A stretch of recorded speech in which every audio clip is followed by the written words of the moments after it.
এই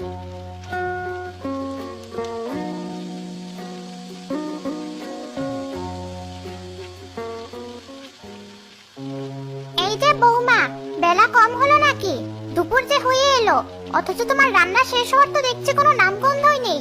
বসে বসে কি করো শুনি? মা, আপনি এভাবে বলছেন কেন? আমি তো কাজ করছি। একা একা কাজ করতে একটু তো সময় লাগবেই, আর রান্না প্রায় শেষের দিকে। আমার মুখে মুখে তর্ক? তার মানে তুমি আমাকে বোঝাতে চাইছো যে তুমি একাই সব কাজ করো, আর আমি কিছুই করি না, বসে বসে শুধু খাই? সেই কথা আমি কখন বললাম মা? আমি কি একবারও এই কথা বলেছি? সব কথা কি সবভাবে বলতে হয়? তুমি কি বোঝাতে চাইছো তা আমি ঠিকই বুঝতে পেরেছি। আমাকে আর কিছু বোঝাতে হবে না তোমার। আসল কাজ আমার ছেলে, সেই এর বিচার করবে। মা, আপনি শুধু শুধু আমার উপর রাগ করছেন। আমি কিন্তু সেরকম কিছু বলিনি আপনাকে, তবুও আপনি আমার সাথে এভাবে কথা বলছেন কেন? এখন আবার তোমার কাছ থেকে আমার কথা বলা শিখতে হবে? আজই সবকিছুরই বিচার হবে। মা আমার সাথে সবসময় এমন কেন করে বুঝি না।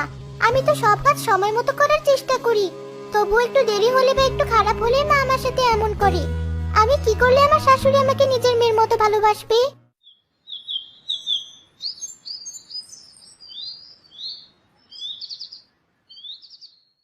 আমি চলে এসেছি, ঘরে যাচ্ছি, তাড়াতাড়ি খাবার নিয়ে এসো।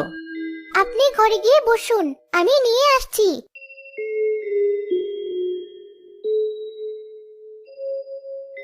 কামাল, বাড়ি চলে এসেছিস বাবা? হ্যাঁ মা, কাজ থেকে ফিরলাম মাত্র।